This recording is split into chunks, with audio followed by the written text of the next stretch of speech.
ओम नमः शिवाय गुरवे सच्चिदानंदमूर्तये निष्प्रपंचाय शांताय निरालंबाय तेजसे। हरिओम प्रभु जी। आज के इस अध्यात्म परिषद में आप सबका स्वागत है।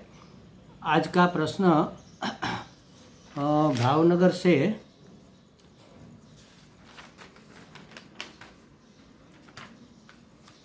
मैंने कहाँ लिखा,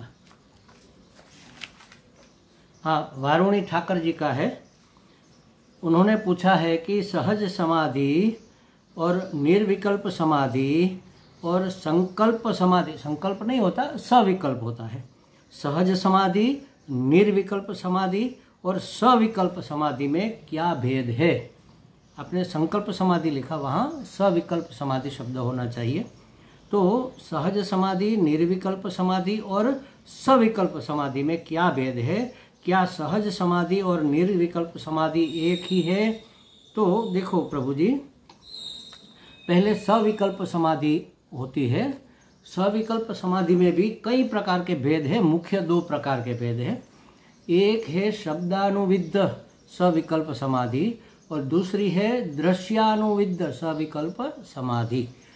शब्दानुविद्ध माने किसी शब्द का सहारा लेकर उसी पर स्थित हो जाना, स्थिर हो जाना, उसका नाम है शब्दानुविद्ध सविकल्प समाधि। जैसे राम राम राम राम, इस तरह अहम ब्रह्मास्मि, अहम ब्रह्मास्मि, इस प्रकार से कोई शब्द का, कोई एक शब्द, कोई वाक्य भी हो सकता है, शब्द का या शब्दों का सहारा लेकर एक ही विचार में स्थित हो जाना, अपनी वृत्तियों को, बाकी सभी वृत्तियों को शांत कर देना, इसका नाम है शब्द अनुविद्ध, शब्दानुविद्ध सविकल्प समाधि। शब्द के सहारे प्राप्त होने वाली समाधि, उसमें शब्द का आलंबन रहता है। दूसरा है दृश्यानुविद्ध समाधि। जैसे हमारे कृष्ण भगवान है, टेढ़ी टांग वाले, हाथ में बांसुरी पकड़कर त्रिभंगी प्रतिमा में खड़े हैं, मंद मंद मुस्कुरा रहे हैं। उसके ऊपर मोरपींछ का मुकुट है, उसकी पीतांबर पीत वस्त्र उन्होंने धारण किया हुआ है, उन्होंने सोने की पायल, सोने की ये फूल की माला, वैजंती माला पहनी हुई है और मधुर मधुर नाद मुस्कुराते हुए कर रहे। उसकी आँखों में करुणा और प्रेम झलक रहा। ये दृश्य हमने अपने मन से खड़ा किया, पहले देखा किसी चित्र में या छवि में या मूर्ति में, फिर आंखें बंद करके उसको धारण किया। जैसे ये, अथवा तो द्वारकाधीश, द्वारका मंदिर में जो भगवान की मूर्ति है, या डाकोर जी, या रणछोड़ राय जी, या राधा रमण जी वृंदावन से, कोई भी भगवान जो आपके प्रिय है या कोई भी दृश्य जो आपको प्रिय है, उसका ध्यान करते हुए उसी में रम जाना, उसका नाम है दृश्यानुविद्ध समाधि। दृश्य का आलंबन लेकर अन्य सभी वृत्तियों का निराश कर देना और उसी में स्थित हो जाने का नाम है दृश्यानुविद्ध समाधि। ये दो है सविकल्प समाधि। इसमें विकल्प है, शब्द का और दृश्य का विकल्प बना रहता है, इसलिए उसको सविकल्प, विकल्प के साथ सविकल्प समाधि कहते हैं।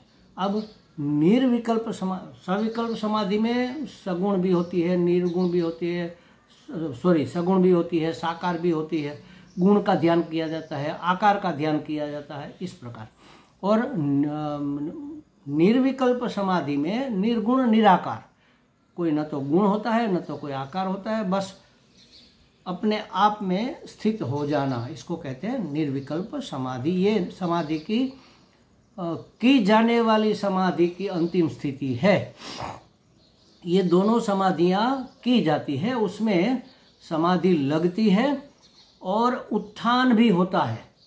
समाधि में बैठे, चाहे कितने भी घंटे बैठो, आधा घंटा, 1 घंटा, 2 घंटा, 3 घंटा, 4 घंटा, हमने ऐसे लोग देखे हैं, हमारे साथ साधना में थे, 19 घंटा एक ही आसन में बैठे रहते थे समाधिस्थ। स्टेच्यू, लाइक ए स्टेच्यू, न तो हिलते थे न डुलते थे, 19 घंटा कंटिन्यू। उसके नाम तो मैं भूल गया, उसकी सरनेम थी धिंगाणी। वो दादा थे, मेरे जैसी उम्र के थे, शायद 60 वर्ष की उम्र के थे। तो ये कोई विकल्प नहीं, निर्विकल्प समाधि। लेकिन 19 घंटे के बाद तो उठते थे, छलांग लगाकर उठते थे, शरीर भी अकड़ता नहीं था, और फिर काम में लग जाते थे, बागीचा के पौधे को पानी पिलाते थे, बातचीत करते थे, खाना खाते थे, सब करते थे। तो ये सब समाधि की जाती है, उसमें उत्थान होता है। उत्थान काल में आप समाधिस्थ नहीं रहते। तो ये की जाने वाली समाधियाँ, और सहज समाधि की नहीं जाती। हमेशा जागते, सोते, उठते, बैठते, खाते, पीते, हंसते, रोते आप समाधि में स्थित हो। माने एक ही केंद्र पर आपकी स्थिति है, अहम ब्रह्मास्मि, अहम ब्रह्मास्मि, अहम ब्रह्मास्मि, अहम ब्रह्मास्मि, बस। या तो सर्वम खल्विदम ब्रह्म, जो है सब ब्रह्म है, जो है सो ब्रह्म है। अथवा तो वासुदेव सर्वमिति, वासुदेव, सब वासुदेव, सब में वासुदेव रसा बसा भरा पड़ा है। सब ईशावास्यदम सर्वम, सब ईश्वर से आच्छादित है, सब ईश्वर से आच्छादित है। ईश्वर ही इस रूप में दिख रहा है, सबको भगवान मान रहे हैं। मानो एक महात्मा थे, चोर को भी भगवान कहते थे। उसके झोपड़ी में एक बार चोर आया, तो चुरा कर ले जा रहा था, जाते वक्त महात्मा की नींद खुल गई। उसका, अरे चोर भगवान, रुको रुको रुको, मेरे तकिए के नीचे और 5 रुपये और पड़े हैं, वो भी लेकर जाओ, आपको नुकसान हो जाएगा, इतनी खोट होगी ना, इतना कम मिलेगा आपको। उसको चोर में भी भगवान दिखते हैं।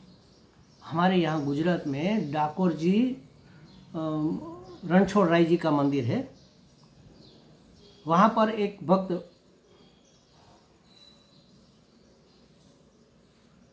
दर्शन करने के लिए जाने वाला था। सब लोग जाते हैं, वहाँ संघ निकलता है। तो उसने कहा मैं तो सीधे रास्ते जाऊंगा। उन लोगों ने समझाया कि अरे मत जाओ, सीधे रास्ते में तो जंगल पड़ता है, जंगल में लुटेरे लोग होते हैं, वो आपको लूट लेंगे। नरभेराम नाम था उस भक्त का, बहुत बड़े भक्त हो गए, लेकिन वो नहीं माने। उसने कहा नहीं, मुझे जल्दी पहुंचना है, जल्दी महाराज के हमें दर्शन मिल जाए, अब मुझसे रहा नहीं जा रहा। इतने बड़े भक्त थे वो। सीधे गए, लोगों ने रास्ते में, जंगली लोगों ने उसको लूट लिया। लूट तो लिया, कपड़े भी निकाल लिए, एक लंगोट दिया पहनने के लिए और कहा भागो जाओ, सब ले लिया, लंगोट के सिवा सब चुरा लिया।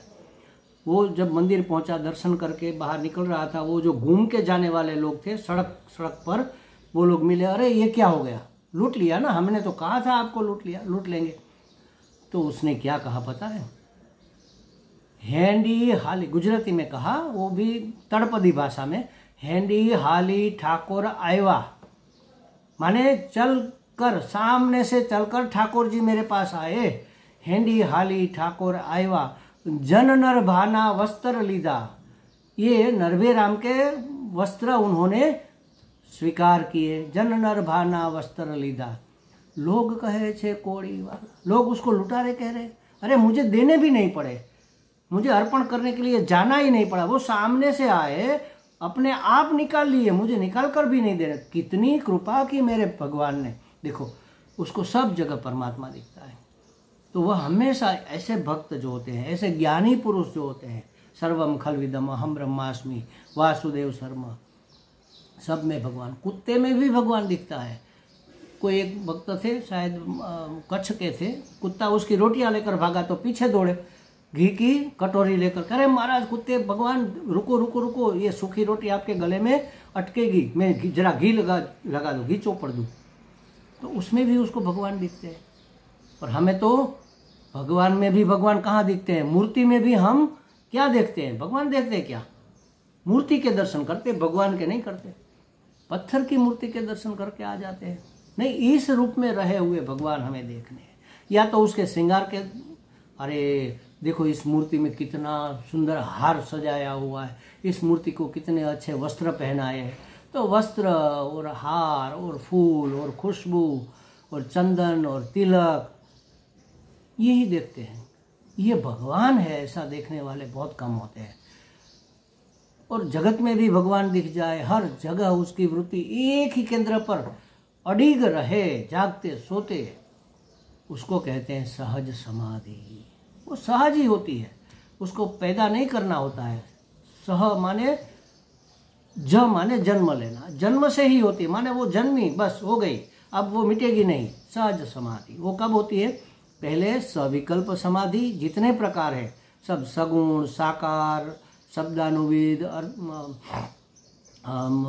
दृश्यानुविद, अर्थानुविद, जो भी है सब हो गई। फिर हो गई निर्विकल्प समाधि, फिर निर्विकल्प करते करते ज्ञान प्राप्ति हुई, भक्ति प्राप्त हुई, और तब हो जाती है सहज समाधि। सहज समाधि और निर्विकल्प समाधि एक नहीं है महाराज।